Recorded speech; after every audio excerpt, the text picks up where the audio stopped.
Good morning students. Class fourth maths में new chapter start करेंगे और न्यू चैप्टर है डिवीज़न। क्या है? Division. Division means distribution, equal distribution, बराबर बराबर बांटना किसी भी थिंग को। तो इसमें सबसे पहले क्या बताया है? Division properties. Division properties. When A number is divided by one the quotient is the number itself. मतलब जब किसी भी नंबर को वन से डिवाइड किया जाता है या किसी भी नंबर में वन का डिवाइड किया जाता है तो क्वोटिएंट जो है वो नंबर इटसेल्फ आता है। जैसे 8 divide by 1 is equal to 8। 1 अगर डिवाइड करेंगे किसी भी नंबर से तो नंबर इटसेल्फ यानी नंबर ही क्वोटिएंट होगा। क्वोटिएंट मतलब आंसर। आगे और बताऊंगी मैं आपको। जैसे 41 डिवाइड बाय 1 तो 41। 2156 डिवाइड बाय 1 तो आंसर वही आएगा 2156। क्वोटिएंट वही आएगा। सेकंड प्रॉपर्टीज बताइए इन्होंने। When A number is divided by itself यानी उस नंबर को खुद उससे ही डिवाइड किया जाता है। The quotient is always 1। तो क्वोटिएंट क्या आएगा? 1 आएगा। जैसे 25 डिवाइड बाय 25 तो आंसर आएगा 1। क्वोटिएंट आएगा 1। Quotient means answer. 14 divide by 14 is equal to 1 क्योंकि 14 में 14 का डिवाइड करेंगे तो आंसर आएगा 1। क्वोटिएंट आएगा 1। अब 623 डिवाइड बाय 623 तो क्वोटिएंट आएगा 1। 1 टाइम में डिवाइड होगा सेम नंबर। थर्ड प्रॉपर्टीज बताइए इन्होंने। When 0 is divided by any number. When 0 is divide by any number किसी भी नंबर मतलब 0 में किसी भी नंबर का डिवाइड करते हैं तो आंसर 0 ही आता है। क्या आएगा? 0 ही आंसर आता है। ये मतलब मीनिंगलेस है। Division by 0 is not possible और 0 का डिवीजन पॉसिबल नहीं है। ये मीनिंगलेस चीज है। तो इसमें 4 प्रॉपर्टीज बताइए, उसके अकॉर्डिंग ये एक्सरसाइज दी है आपको। स्मॉल सी एक्सरसाइज है। Exercise 5.1 fill in the blanks. 14 divide by 1 किसी भी डिजिट में 1 का डिवाइड करेंगे तो वो वही डिजिट आएगा। तो आंसर क्या आएगा? 14। 16 divide by dash is equal to 16। तो 16 में किसका डिवाइड करेंगे तो क्वोटिएंट 16 आएगा 1 का। 1 का डिवाइड करेंगे। 3 में देखिए क्या है? Dash divide by 1 is equal to 25। ऐसी कौन सी डिजिट है जिसमें 1 का डिवाइड करते हैं तो 25 आता है? तो 25 में 1 का डिवाइड करेंगे तभी 25 आएगा। तो यहाँ आएगा 25। अब 48 डिवाइड बाय 48 यानी उस नंबर को उसी से डिवाइड करेंगे तो क्या आंसर आएगा? 1। Okay. 12 divide by dash is equal to 1। तो 12 में किसका डिवाइड करेंगे कि आंसर 1 आएगा? 12। 12 में 12 का ही डिवाइड करेंगे तब आंसर 1 आएगा। Dash divide by 9 is equal to 0। किस डिजिट में 9 का डिवाइड करते हैं तो आंसर 0 आता है? 0 में। ये प्रॉपर्टी में अपन को बताया है। 0 is divide by 5 is equal to क्या आएगा? 0 में किसी भी डिजिट का डिवाइड करेंगे तो 0 ही आंसर आएगा। ओके। इसमें भी यही है, मतलब किस डिजिट में 16 का डिवाइड करते हैं तो 0 आता है? 0 में, है ना। जैसे ये 6 है वैसे ही ये 8 है। अब 9 में बताया है dash is divide by 14 is equal to 1। किस डिजिट में 14 का डिवाइड करते हैं तो 1 आएगा। उसी डिजिट में करेंगे तभी। 14 में 14 का डिवाइड करेंगे तो 0 आएगा, इसलिए ये आएगा 14। Okay. Tick the correct option. एक दिया है इन्होंने। 36 divide by 0 is equal to. अब इन्होंने बताया division by 0 is not possible. तो ये मीनिंगलेस चीज है। ना तो 0 आएगा ना 36 आएगा, इसमें आएगा मीनिंगलेस। मतलब ये कोई इसका सेंस नहीं है। ओके। अब देखिए डिवीज़न मैं आपको बताती हूँ क्या क्या मतलब ये प्रॉब्लम होते हैं। वी नो दैट अपन ने 3rd क्लास में भी पढ़ा है कि जो अपन डिवीज़न करते हैं इसमें क्या होता है? डिविडेंड। जैसे ये है 37 में 9 का डिवीज़न करना है तो 37 जो है वो डिविडेंड है, 9 डिवाइज़र है और डिवीज़न करने पर जो आंसर आया है 4 वो क्वोटिएंट है और जो पीछे डिजिट बची है वो है 1, वो रिमाइंडर है। ओके। मतलब ये जो है dividend is equal to divisor multiply quotient plus remainder, ये जो है ये डिवीज़न एल्गोरिदम है और इस एल्गोरिदम से हम हमारा जो डिवीज़न करते हैं उसको वापस रीचेक कर सकते हैं। जैसे बताया है quotient multiply divisor plus remainder is equal to dividend, है ना। जैसे ये है, इसमें अपन ने पहले डिवीज़न किया 37 में 9 का डिवीज़न किया तो 9 की टेबल ध्यान में रखनी है 37 या उससे कम आने चाहिए, उससे ज़्यादा नहीं आने चाहिए। तो 4 टाइम जब 9 की टेबल काउंट करते हैं तो 36 आता है, तो 37 में से 36 माइनस करना है तो क्या बचेगा 1, और ये 1 जो है वो रिमाइंडर है। अब इसको चेक कैसे करना है, कॉटेंट है 4, ये 4 लिखा, फिर मल्टीप्लाई डिवाइज़र क्या है, ये 9 डिवाइज़र है, प्लस मल्टीप्लाई 9 और प्लस रिमाइंडर 1 है, ये 1।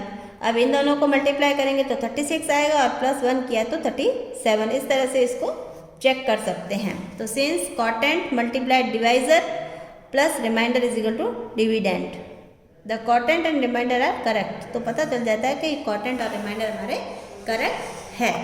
ओके, अब देखिए डिवीज़न ऑफ लार्ज नंबर। अब लार्ज नंबर का डिवीज़न कैसे करते हैं ये भी मैं आपको पहले एग्जांपल बता देती हूँ आपको। जैसे ये है डिवाइड 7254 बाय 3, 7254 को 3 से डिवाइड करना है। तो 3 की टेबल ध्यान में रखते हुए देखेंगे, सबसे पहले फर्स्ट नंबर जो है 7 उसमें करेंगे। तो 3 की टेबल आप काउंट करिए, 3 1 जा 3, 3 2 जा 6 और 3 3 जा 9। तो 3 टाइम बोलने पर तो ज़्यादा हो जाता है, तो 2 टाइम काउंट करेंगे और 7 के नीचे इसको लिखेंगे। 2 टाइम बोलने पर कितना हुआ, 3 2 जा 6। फिर 7 में से 6 माइनस करेंगे तो 1, और फिर जो सेकंड नंबर है वो उसको पास में राइट डाउन करेंगे तो क्या हो गया ये 12। अब 3 की टेबल कितने टाइम बोलते हैं कि 12 या 12 से कम आते हैं, तो 3 की टेबल 4 टाइम बोलते हैं तो 12 आते हैं। तो 12 के नीचे 12 लिख लेंगे। अब 12 में से 12 माइनस किया तो 0। ओके, अब थर्ड नंबर नीचे ले आएंगे 5। अब 3 की टेबल और काउंट करेंगे, 5 या 5 से कम आने चाहिए। तो 3 की टेबल 1 टाइम काउंट करते हैं तो 3 आता है, और 2 टाइम करते हैं तो ज़्यादा आ जाता है। ज़्यादा अपन को करना नहीं है तो 1 टाइम ही करेंगे और 3 आएगा। अब 5 में से 3 माइनस करेंगे तो 2। अब लास्ट नंबर है 4, वो उसको पास में राइट डाउन करेंगे तो क्या हो गया 24। अब 3 की टेबल में 24 आते हैं, यस 8 टाइम काउंट करने पर 3 की टेबल में 24 आते हैं। तो 3 को 8 टाइम काउंट करेंगे तो 24 आया, तो 24 में से 24 माइनस किया तो क्या आया 0। इस तरह से ये आपके लार्ज नंबर्स का डिवाइड होगा। अब इसको क्या करना है, चेक करना है। तो चेक करने के लिए अपने क्या फॉर्मूला बताया था, quotient multiply divisor plus remainder, तो डिविडेंड मिल जाएगा। तो कॉटेंट कितना है 2418 मल्टीप्लाई 3 डिवाइजर प्लस 0 है रिमाइंडर, इसको सॉल्व किया तो ये सेम डिजिट आ गया, जो यहाँ है वो डिविडेंड सेम आ गया। ओके, तो अब अपन इससे रिलेटेड एक्सरसाइज करते हैं। ये एग्जाम्पल भी आप एक बार देख लेना, एक्सरसाइज 5.2। अब इसमें काफ़ी सारे हैं लेकिन मैं काफ़ी सारे नहीं करवाऊंगी, मैं आपको 1-1 सॉल्व करवाऊंगी हर एक डिजिट में, हर एक लाइन में से, है ना। 4 में से 1 आपको सॉल्व करवाऊंगी। तो सबसे पहले अपन करते हैं 1 number, divide and check your answer. इसमें आपको आंसर भी चेक करना है। तो 103 में 22 का मल्टीप्लाई करना है। तो 22 की टेबल काउंट करेंगे या 22 को लिख के और ऐड करके देखेंगे। तो 4 टाइम जब 22 को ऐड करेंगे या 22 की टेबल 4 टाइम काउंट करेंगे तो आएगा, अब देखिए 1 भी इससे छोटा है और 2 डिजिट करें तो भी इससे छोटा है, तो 3 डिजिट में ही डायरेक्ट अपन को डिवाइड करना पड़ेगा। तो 3 डिजिट में डिवाइड करेंगे तो 22 4 जा 88 होता है। कितना होता है 88। अब इसको इसमें से माइनस करेंगे, माइनस करते हैं तो 15 आएगा। कितना आएगा 15। अब 15 22 से स्मॉल है, आगे कोई डिजिट में नहीं है, तो ये डिवाइड कंप्लीट हो गया। Very simple. अब चेक करेंगे, चेक करने के लिए देखो divisor multiply quotient plus remainder. तो डिवाइजर कितना है 22, कॉटेंट है 4 और प्लस रिमाइंडर है 15। इन दोनों को मल्टीप्लाई किया तो 88 प्लस 15 प्लस किया तो क्या हो गया 103। इट मीन्स ये और ये इक्वल आया है तो हमारा क्वोटिएंट और रिमाइंडर दोनों ही करेक्ट है। ये चेक करने के लिए हम ये करेंगे। अब देखिए 7 नंबर करते हैं अपन। Question number 7, 729 multiply 8, 729 multiply 8। अब इसमें 729 में 8 का डिवाइड करना है, तो 8 का डिवाइड करने के लिए 8 की टेबल काउंट करेंगे। 7 तो 8 से स्मॉल है, इसलिए 72 में करेंगे। तो 8 की टेबल 9 टाइम काउंट करते हैं तो 72 आता है। 8 की टेबल 9 टाइम काउंट करते हैं तो 72 आता है, और 72 माइनस 72 किया तो 0। अब ये 9 है, इसको नीचे लेके आएंगे, और 8 की टेबल 1 टाइम काउंट करेंगे तब 8 आएगा, और 2 टाइम करते हैं तो 16 आ जाता है। ज़्यादा अपन को करना नहीं है ना, तो इसलिए 1 टाइम करेंगे, 1 टाइम टेबल काउंट करते हैं तब 8 आता है, और 8 में से 9 में से 8 माइनस करेंगे तो 1। ओके, ये भी डिवाइड कंप्लीट हो गया। अब चेक करेंगे, डिवाइज़र मल्टीप्लाई क्वोटिएंट, ये डिवाइज़र है, ये क्वोटिएंट है 91, प्लस रिमाइंडर है 1, इसको प्लस करेंगे तो इन दोनों को मल्टीप्लाई किया तो आंसर आया 728, और प्लस 1 किया तो 729। इट मीन्स ये और ये इक्वल आ रहा है, इट मीन्स हमारा करेक्ट है। रिमाइंडर और क्वोटिएंट दोनों ही करेक्ट है। ओके, अब अपन करते हैं नेक्स्ट 9 नंबर। ये 903 में 7 का डिवाइड करते हैं। 903 में 7 का डिवाइड करते हैं तो सबसे पहले फर्स्ट जो डिजिट है उसमें ही करेंगे। 1 9 है तो 1 टाइम काउंट करेंगे तो 7 आएगा, और 9 में से 7 माइनस किया तो 2। अब इस 0 को यहाँ लेके आएंगे ये पास में, तो ये हो गया 20। अब 7 की टेबल कितने टाइम काउंट करते हैं तो 20 या 20 से कम आता है। 2 टाइम काउंट करेंगे तो 14 आएगा। 2 टाइम काउंट करेंगे तो क्या आएगा 14। अब 20 में से 14 माइनस किया तो आया 6। अब ये 3 है लास्ट नंबर, उसको पास में ले आएंगे तो हो गया 63। अब 7 की टेबल कितने टाइम काउंट करते हैं तो 63 या उससे कम आता है, तो फिक्स 9 टाइम काउंट करेंगे तो 63 आएगा। अब 63 में से 63 माइनस किया तो 0 आया। अब क्या करेंगे, चेक करना है हमको डिवीज़न कि हमारा ये जो क्वोटिएंट है रिमाइंडर है करेक्ट है या नहीं। तो इसके लिए डिवाइज़र मल्टीप्लाई क्वोटिएंट, इन दोनों को मल्टीप्लाई किया प्लस रिमाइंडर 0। ओके, इन दोनों को मल्टीप्लाई किया तो ये आंसर आ गया, ये मतलब करेक्ट है। 0 रिमाइंडर है, 0 को इन दोनों में ऐड करेंगे तो यही आएगा, इसलिए ये हमारा बिल्कुल करेक्ट है। अब अपन करते हैं लास्ट 15 नंबर। हर एक लाइन में से मैं आपको एक एक सॉल्व करवा रही हूँ। ये इसमें से करवाया, ये 7 करवाया, ये 9 करवाया, अब लास्ट में करवा रही हूँ 15 है। 2416 में 6 का डिवाइड करना है। ओके, तो 6 की टेबल काउंट करेंगे। 2 तो 6 से स्मॉल है इसलिए 2 डिजिट में लेंगे, और 2 डिजिट में पहले डिजिट देखना है। अगर इससे बिग है डिजिट तो 1 डिजिट में ही हो जाएगा, नहीं तो फिर 2 डिजिट में लेंगे, और 2 डिजिट कितना होता है 24। तो 6 की टेबल अपन को काउंट करनी है, क्या आएगा 24 या उससे कम। तो 24 पूरा 6 की टेबल में आता है 4 टाइम काउंट करने पर। 6 4 जा 24। अब 24 में से 24 माइनस किया तो आया 0। अब 1 यहाँ लिखेंगे, अब 1 तो 6 से छोटा है, स्मॉल है, तो इसमें जाएगा नहीं, इसलिए यहाँ 0 लगाएंगे। और यहाँ 2 डिजिट को जब एक साथ नीचे लिखते हैं तो डिवाइड में 0, क्वोटिएंट में 0 आएगा। ओके, 2 डिजिट को एक साथ लिखा अपन ने, 16 हुआ, और 6 की टेबल में अब 16 या 16 से कम कितना आता है तो आता है 12 2 टाइम काउंट करने पर। अब 16 में से 12 माइनस किया तो हो जाए 4। ओके, तो ये है क्वोटिएंट और ये है रिमाइंडर और ये है divisor. Divisor multiply quotient, 6 multiply 402 plus 4 क्या है रिमाइंडर। इन दोनों को मल्टीप्लाई किया तो ये आया 6 2 जा 12, 12 का 0 और 12 का 2 कैरी 1, 6 0 जा 0 और ये 1 ऐड किया 6 4 जा 24, तो ये है। और इन दोनों प्लस किया 4 क्योंकि 4 रिमाइंडर है तो ये आया 2416। सेम ये और ये सेम है इसलिए ये हमारा बिल्कुल करेक्ट है। ओके, अब सेकंड क्वेश्चन है, इसमें अपन को डिवाइड करना है लेकिन चेक नहीं करना है। Find the quotient and the remainder. Remainder और क्वोटिएंट फाइंड आउट करने हैं।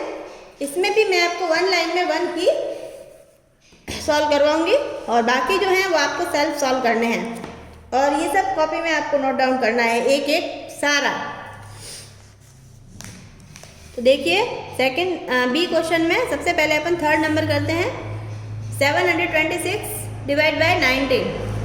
726 डिवाइड बाय 19। अब 19 को काउंट करेंगे तो 2 टाइम काउंट करते हैं तो आता है 38, 3 टाइम काउंट करते हैं तो आता है 57 और 4 टाइम करते हैं तो 76, यानी 76 तो ज़्यादा हो जाएगा। 72 में अपन को करना है क्योंकि 1 डिजिट अपन देखते हैं तो ये 19 से स्मॉल है तो हो नहीं सकता, इसलिए 2 डिजिट का एक साथ में डिवाइड 2 डिजिट में एक साथ डिवाइड करेंगे। तो 3 टाइम काउंट किया तो आया 57। अब 72 में से 57 माइनस किया तो आया 15 आया।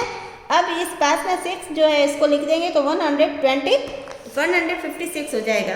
अब 156 में 19 का डिवाइड करना है तो इसको 8 टाइम जब काउंट करेंगे 19 को तब 152 आता है। 9 टाइम करते तो ज़्यादा आ जाता है और 7 टाइम करते तो बहुत ज़्यादा कम आता है। 8 टाइम करने पर 8 को इससे मल्टीप्लाई करेंगे तो आएगा 152। अब इसमें से इसको माइनस करेंगे तो ये आएगा 4 और 4 है रिमाइंडर, ये डिवाइजर और ये है क्वोटेंट। तो क्वोटेंट और रिमाइंडर अपन को लिखना है। क्वोटेंट है 38 और रिमाइंडर है 4, तो ये दोनों है आंसर। ओके, नाउ अपन नेक्स्ट करते हैं 9 नंबर। 9 नंबर क्या है? 9543 में 3 का डिवाइड करना है। देखिए तो पहले 1 डिजिट देखेंगे, 1 डिजिट इससे बिग है तो आराम से हो जाएगा। तो 3 की टेबल 3 टाइम काउंट करते हैं तो 9 आता है, पता है सबको।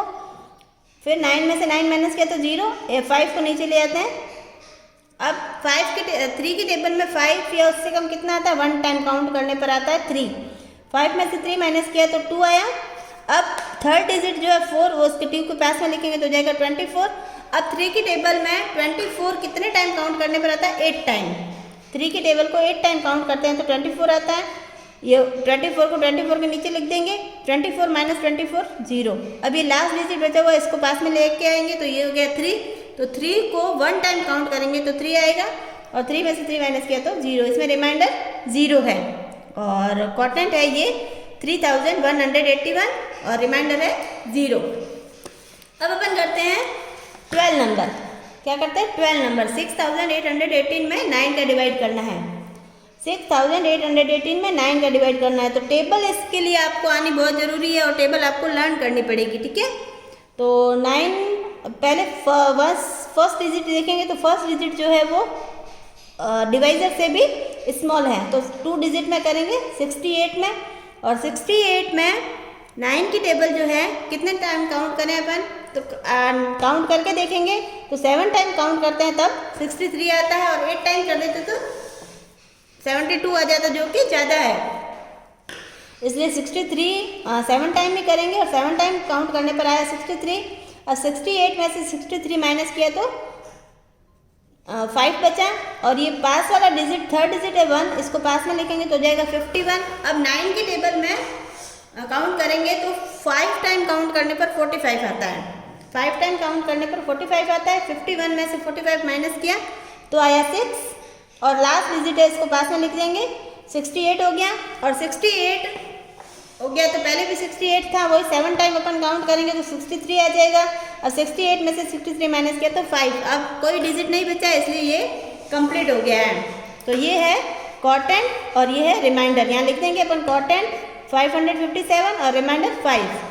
अब एक और लास्ट अपन कर देते हैं 14 नंबर 6005 में 5 का डिवाइड करना है। 6005 में 5 का डिवाइड करना है। तो देखिए 1 डिजिट में सबसे पहले करेंगे 5 से स्मॉल है आराम से हो जाएगा। 1 टाइम काउंट करेंगे तो 5 आएगा। 5 में से 5 माइनस किया तो 1। अब ये फर्स्ट वाला 0 है वो यहाँ लिख देंगे तो 10 हो जाएगा, है ना। तो 5 की टेबल 2 टाइम काउंट करते तो 10 होता है। 10 में से 10 माइनस किया तो 0। ओके, अब ये वाला 0 भी अपन ने लिख के देख लिया। 0 बचा है तो 0 उतार दिया तो कोई फर्क नहीं पड़ा, इसलिए 0 और 5 दोनों एक साथ लिखेंगे। और 2 डिजिट जब एक साथ लिखते हैं डिवाइड में तो यहाँ क्वोटेंट में भी 0 आएगा। ओके, अब ये 5 है। अब 5 की टेबल 1 टाइम काउंट करेंगे तो 5 आएगा। तो 5 में से 5 माइनस किया तो 0। ये अपना डिवाइड कंप्लीट हो गया है। और क्वार्टेंट आया है 1201 और रिमाइंडर आया है 0। तो इस तरह से ये अपनी एक्सरसाइज कंप्लीट हो गई है। आपको बार बार प्रैक्टिस करनी है, हर एक को से मतलब पूरा ध्यान दे के करना है, तो बिल्कुल आप अच्छे से कर लोगे। तो 5.1 जो है एक्सरसाइज वो आपको बुक में सॉल्व करनी है 5.1, और 5.2 है वो आपको कॉपी में सॉल्व करना। क्वेश्चन ए और क्वेश्चन बी दोनों। ए में आपको डिवाइड करने के बाद चेक करना है आंसर फॉर्मूला लगा के, ताकि आपको पता चले कि किस तरह से चेक करते हैं। हर एक क्वेश्चन को चेक करना है, और इसमें चेक नहीं करना, ओनली क्वार्टेंट और रिमाइंडर लिखने हैं। Okay, thank you students.